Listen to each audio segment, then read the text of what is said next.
Flash spécial, l'Afrique vient de vivre quelque chose qui va encore vous choquer. Alors si vous ne voulez manquer aucune information, cliquez sur s'abonner et suivez attentivement cette vidéo. Monsieur le ministre, je m'en voudrais de ne pas évoquer une question d'actualité brûlante. Ça brûle vraiment dans les médias, dans les réseaux sociaux, depuis l'annonce du décès d'un compatriote en détention, un homme politique bien connu. C'était au début de ce mois. Malgré les communiqués du gouvernement sur cette triste nouvelle, on entend bien des choses que je ne peux pas reprendre ici par respect pour la mémoire de ce compatriote. Je voudrais parler de Anissé Kane. Quelle a été votre réaction à l'annonce de ce décès? Bon, d'abord, je dis, en tant que chrétien, que son corps repose en paix. Mais il faut éviter les amalgames. Parce que je trouve qu'il y a beaucoup d'amalgames au sujet de M. Ekane Anissé. Les gens disent que c'était mon ami. C'est une connaissance, je le connais. Il y a d'autres qui ont dit que ce n'était pas notre ami, mais en tant que tutelle politique, quand il venait ici pour les affaires de Manidem, bon, ma porte était ouverte, je le recevais. Alors je le savais malade. Il y a un an, il était gravement malade. Il a envoyé un message SOS à M. le ministre de l'AT. Je suis au CHU. Je suis abandonné à moi-même. J'ai appelé au CHU, est-ce qu'il est là? On m'a dit oui. Bon.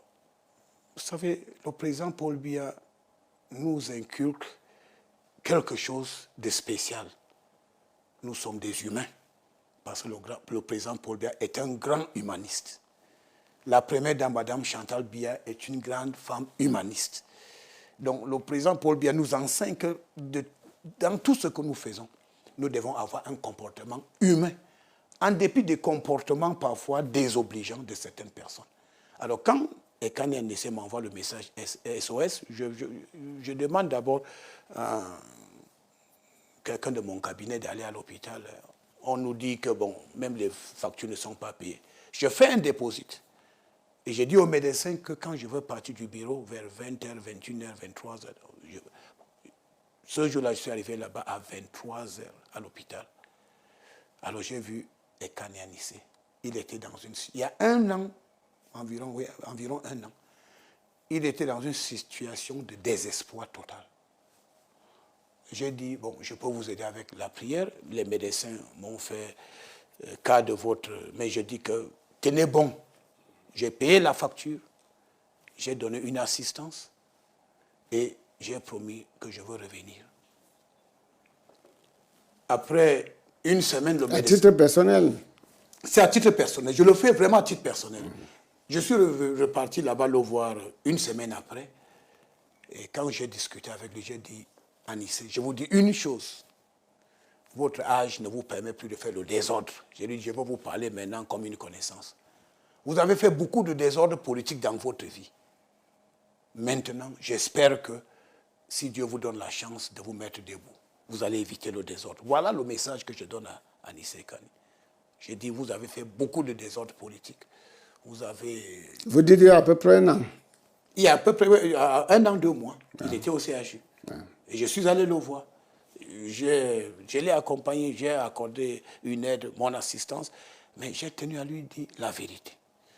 Alors, maintenant, il est sorti de l'hôpital. Il est venu me dire merci pour l'aide. Après, silence radio. Je découvre Anissé le jour où il dit qu'il a donné l'aval à Maurice Kamto pour les élections présidentielles. Bien évidemment, je vais dans les archives, je trouve que il n'avait pas le droit de le faire. Et je fais le rapport acquis de droit et j'explique à Edekam que non, il n'est pas... Bon, ça, son choix politique, c'est tout à fait normal. Mais ce que je n'accepte pas, qu'on parle d'un héros, martyr, non, c'est pas correct. Les gendarmes ont fait leur travail. Il a été bien encadré à l'hôpital. Je vous dis, il a posé un acte vraiment d'une extrême gravité. L'élection présidentielle se déroule le 12 octobre. On ferme les bureaux de vote à 18h. À 20h, Ekane Anissé et Njekamcha, si un communiqué Et il proclame ouvertement que Issa Chirouba a gagné des élections.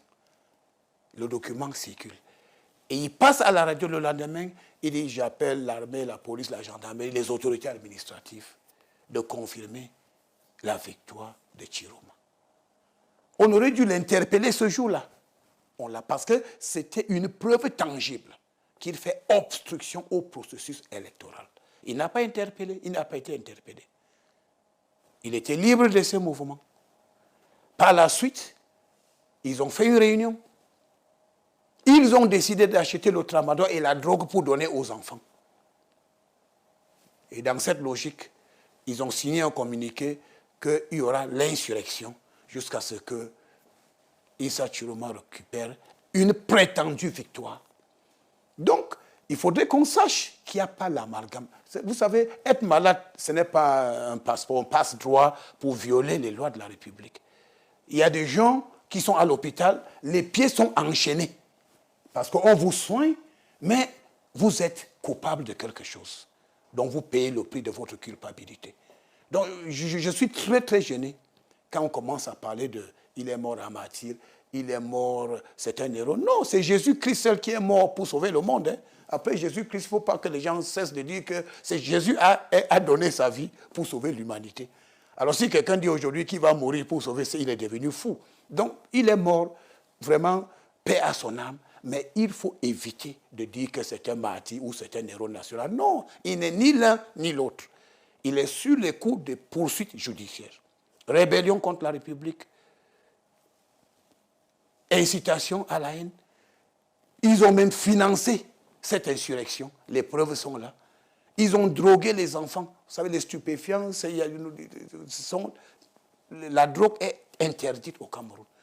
Donc, il a été interpellé.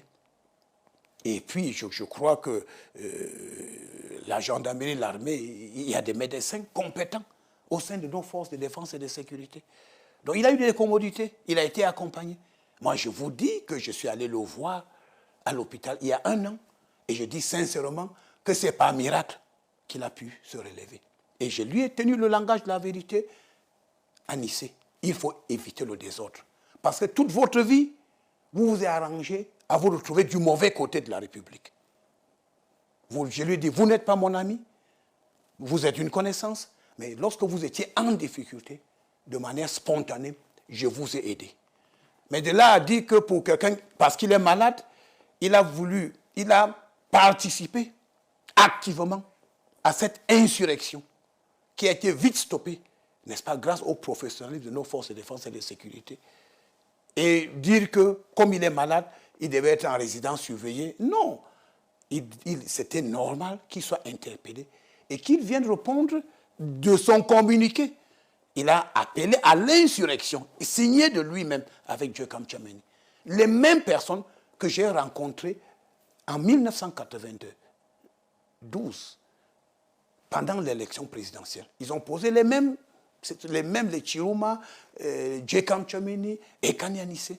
C'est les mêmes personnes, après le scrutin présidentiel de 92, ils ont demandé, il faut tout brûler. Ils ont même créé des cartons rouges et des cartons jaunes pour que les gens circulent dans la ville de Douala. Et lorsque nous avons fait une réunion avec le délégué général de la sécurité nationale, à l'époque, le regretté Jean Fauchivé, l'adhésion a été de les interpeller. Il a été interpellé. Et puis, après, ils ont été élargis. Nous avons pensé qu'à un certain âge, ils sont devenus sages. Mais donc, je voudrais dire, il faut éviter les amalgames. Ils ont été interpellés pour répondre des crimes graves contre la République.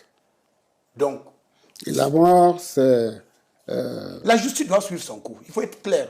Donc, vous pouvez être à l'hôpital et votre pied est enchaîné. Donc, on ne dise pas, vraiment, paix à son âme. Mais ce n'était pas son cas. Il n'a pas été enchaîné. Donc, je vous dis, ça veut dire qu'il n'a pas été enchaîné, mais qu'on ne dise pas qu'il était malade, il ne devait pas être interpellé. Non, si on dit aujourd'hui que si quelqu'un est malade, on ne va pas l'interpeller, mais tous les malades vont agresser, ils vont perpétrer des actes de vandalisme, ils vont même tuer, Non, la loi est là.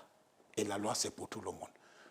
Tout en disant, moi, je suis de ceux qui pensaient qu'ils ne devaient pas mourir dans cette situation. J'ai prévenu Ekani Anissé. Vous, dans toute votre vie, vous vous êtes retrouvé toujours du mauvais côté. Le côté on brûle, on pille, on vandalise et on ébranle la République à un certain âge. Il faut changer. Donc je voudrais faire cette clarification. Les forces, les enquêteurs n'ont fait Merci de t'abonner si tu n'as pas encore fait. que leur travail. Et comme c'est des enquêteurs professionnels, on a accordé à Ekani toutes les possibilités de se soigner. J'ai dit toutes les possibilités, les commodités, les avantages, il était consulté par des médecins. Donc je crois que le communiqué du ministère de la Défense, c'est un communiqué correct, un communiqué juste, un communiqué qui rétablit la vérité. Donc il faut éviter les amalgames en disant que c'était un martyr.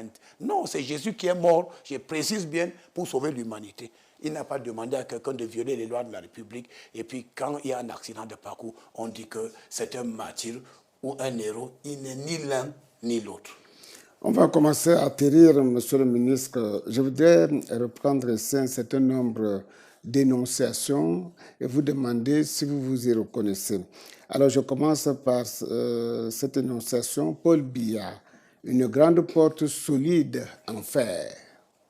Je reconnais, j'ai bien dit que les Camerounais ont renouvelé leur confiance au président Paul Biya. Et je dis bien que l'immense majorité des Camerounais, en renouvelant leur confiance à son Excellence, M. Paul Biya, les Camerounais ont refusé de remplacer une grande porte en fer par une petite fenêtre en contreplaqué. C'est ce que j'ai dit. Donc, vous savez, l'opposant qui s'est déclaré, n'est-ce pas, vainqueur, pour moi, c'est une petite fenêtre en contreplaqué. Est-ce que vous pensez que les Camerounais vont une porte en fer grande, ouverte, qui porte bonheur à tout le monde? On va accepter de remplacer une grande porte en fer par une petite fenêtre en contreplaqué? Je ne crois pas. Les Camerounais, c'est un peuple souverain. Ils ont donné la victoire au président Paul Biya, parce que le président Paul Biya, c'est le chef d'État qui maîtrise mieux. En fait, c'est l'assurance. Les Camerounais ont opté pour l'assurance et la continuité dans la transparence et la quiétude. En choisissant le président Paul Biya, c'est ça. Les Camerounais ont opté pour l'assurance et la tranquillité. Une autre énonciation. Paul Atanga dit le moulinex, le shérif du président Paul Biya. Alors, cette métaphore de moulinex, il faudrait qu'on s'explique bien. Pour moi, je situe le moulinex comme le maintien de l'ordre. Le maintien de l'ordre, c'est le moulinex. Et ceux qui défient l'autorité de l'État, les terroristes, les bandits de grand chemin, ceux qui lancent les mots d'ordre irresponsables et ceux qui passent le temps à vouloir détruire le tissu social, pour moi, c'est des condiments. Donc la tomate, l'ail, l'oignon et tout ça. Et lorsque vous mettez la tomate, l'ail, les oignons dans le moulinex, c'est la pâte qui sort. Donc vous êtes écrasé, on ne vous reconnaît pas. Donc c'est ça, je précise bien que le moulinex, pour moi, c'est le maintien de l'ordre. Et c'est une métaphore. Ça veut donc dire que nous devons respecter les institutions républicaines. Il ne faut jamais chercher à défier l'autorité de l'État parce que le Cameroun est un pays solide, solidement implanté. Et sur la conduite éclairée de son Excellence, le président Paul Biya, le Cameroun est un pays debout, solide. Une autre métaphore, Paul Atanga dit le shérif du président Paul Biya. Alors le shérif, c'est celui qui fait son travail sans état d'âme. Le shérif, ça veut dire que vous êtes mon frère. Vous piétinez la République, je vais vous interpeller. Sans aucun remords. Parce que si le shérif est complaisant, le désordre va s'installer et la République ne peut pas avancer. Donc le shérif, c'est la personne qui fait son travail. D'ailleurs, vous savez, dans le monde entier, le ministre de l'administration territoriale, le ministère de l'Intérieur et tout ça. Non, c'est un ministère très sensible. Donc, lorsqu'on est dans la logique du maintien de l'ordre, on doit faire son travail sans état d'âme. Donc le shérif de la République, c'est celui qui travaille, il n'a pas d'état d'âme. Il est là pour servir le président de la République. Il est là pour donner le bon renseignement au président de la République. Il est là pour exécuter les hautes directives du chef de l'État sans état d'âme. Et c'est un combattant, c'est un exécutant. Le chef de l'État vous dit que voici les orientations. Vous exécutez les instructions du chef de l'État sans état d'âme pour produire le bon résultat. Au bénéfice des populations. Au bénéfice des... Oui, les instructions du chef de l'État, c'est... Le chef de l'État est élu par le peuple souverain. Et il a une feuille de route. Il déroule la feuille de route. Et je suis de ceux qui disent que si le Cameroun, les Camerounais pouvaient appliquer 50% des instructions du chef de l'État, le Cameroun serait un paradis. Parce que les instructions du chef de l'État en matière de développement sont très claires. J'ai dit que qu'on exécute seulement 50-60%. Les instructions du chef de l'État, c'est des orientations claires et nettes. Et puis le président de la République. Vous savez, nous devons avoir... C'est une chance pour nous d'avoir le président Paul Biya à la tête de notre pays. Parce que c'est un chef d'État qui sait remettre en cause quand ça ne marche pas. Dans 2 ou 3 discours, le chef d'État a dénoncé l'inertie, qui est l'inertie du gouvernement. On ne fait pas ci, on ne fait pas. Le chef d'État a encore sensibilisé les Camerounais en disant que parfois vous tenez des réunions, des séminaires, les ateliers, trop de choses pour aboutir à pas grand-chose. Le chef d'État, dans un autre discours, a dit que nous manque-t-il? Nous avons ceci. Donc, le président Paul Biya est un chef d'État concurrent. Il est offensif. Mais est-ce que les gens arrivent à le suivre? Je crois qu'il est très en avance par rapport à plusieurs de ses collaborateurs. Le chef d'État, ça c'est le constat que j'ai. Parce que quand vous voyez le fonctionnement du président Paul Biya, il n'y a pas le hasard dans son fonctionnement. Le président Paul Biya est méthodique, il est clairvoyant. Quelle que soit la pertinence de vos idées ou de l'étude, dès que le président Paul Biya vous dit « mets ça de côté, il faut le suivre ». Ça veut dire qu'il a déjà vu le danger, là où vous ne voyez pas. Donc, je pense que c'est une chance pour nous d'avoir le président Paul Biya, président du Cameroun. C'est une chance. Nous devons apprendre, nous devons accepter cette humilité d'apprendre auprès d'un grand maître qui est le président Paul Biya. On va sortir par là, par la pesée. Alors, combien pèse cet ouvrage? Il est bien lourd, j'ai du mal à le soutenir. Alors, on appelle ça, c'est sur le format beau livre. Les Français appellent ça, c'est sur le format beau livre. Et c'est un livre illustratif. Voilà pourquoi il y a des photos, il y a des lettres, il y a des archives. Cameroun Tribune, radio et tout ça. Parce qu'en fait, il faut pas, pour être crédible, il faut présenter les faits. Et les faits, c'est la vérité. Voilà pourquoi vous trouverez dans le livre plusieurs articles de Cameroun Tribune que j'ai rédigés il y a 30-35 ans, les photos du président Paul Biya, les photos des dons que j'ai donnés à la police, la gendarmerie il y a 35 ans. Donc il faut... Et puis je parle du président Paul Biya comme un chef d'État ayant un destin hors du commun. C'est-à-dire, le président Paul Biya représente un don. On peut dire que c'est un don de Dieu pour le Cameroun. Donc nous devons travailler derrière le président en disant que c'est lui le guide et nous sommes derrière. Parce que, vous savez, dans ce livre, je parle de l'école de la vie. Et que quand vous avez la chance d'être à côté du président Paul Biya, il vous met dans l'école de la vie. Une école où on apprend les choses tous les jours. Et avec le président Paul Biya, je vous rassure, on apprend tous les jours. Alors, ce sera la dernière question. Vous ne nous dites pas combien il pèse, mais c'est une douzaine de kilos sur une bonne pesée. Alors, au sens politique, de quel poids pourra peser cet ouvrage que vous décrivez si bien, que j'ai lu avec une certaine passion sur le cours des événements de l'heure? Vous savez, c'est pour dire aux gens, vous savez, le président Paul Biya a dit quelque chose en 1992, il ne faut pas jouer avec le Cameroun. Et j'ai récité ça plus de 9 fois dans ce livre. Il ne faut pas jouer avec le Cameroun. Et c'est aux hommes politiques, ceux de l'opposition. Vous avez constaté qu'à notre jeune âge, le président Paul Biya avait dit l'œuvre de construction nationale, c'est d'ailleurs ici à la fin, je cite bien, ça c'est le président Paul Biya. C'est 1983. L'œuvre de la construction nationale est ouverte à tous. Personne n'est exclu et personne ne doit s'exclure. Donc le chef d'État intègre tous les Camerounais dans cette œuvre de construction nationale, dans cette œuvre de l'édification de notre destin commun. Une démarche inclusive. Inclusive. Donc c'est pour dire aux gens, vous n'avez pas forcément besoin de créer un parti politique pour dire que vous aimez le Cameroun. Vous n'avez pas besoin de créer les associations. À cette époque-là, le chef d'État a demandé à la jeunesse, il faut participer à la construction nationale. Nous avons constaté, par exemple, que l'hôpital central n'avait pas d'ambulance. 88, nous avons fait modestement un geste d'ambulance à l'hôpital central. Nous avons donné des véhicules à la police il y a 35 ans. Donc c'est ça l'amour de son pays. Personne n'aime ce pays plus que le président Paul Biya, qui a cette faculté de mettre tout le monde à l'intérieur de la République. Et il dit, chacun à son niveau doit travailler pour la Constitution nationale. Et il prévient, il faut éviter d'emprunter des raccourcis faciles. Parce que les raccourcis faciles amène, n'est-ce pas, à la paresse, à l'imposture et à la destruction de l'État. Donc suivez bien les discours du chef de l'État. Je dis, à chaque fois que le président Paul Biya prononce un discours, un Camerounais normal doit prendre le document pour lire et mieux le comprendre. Voilà pourquoi son discours du 6 novembre. On vous a vu, vous l'avez distribué partout où vous êtes passé. C'est une feuille de route très importante. Le discours du chef de l'État du 6 novembre, c'est une feuille de route importante. Et je pense qu'une fois de plus, derrière la conduite éclairée de son Excellence Paul Biya, le Cameroun sera toujours un grand pays.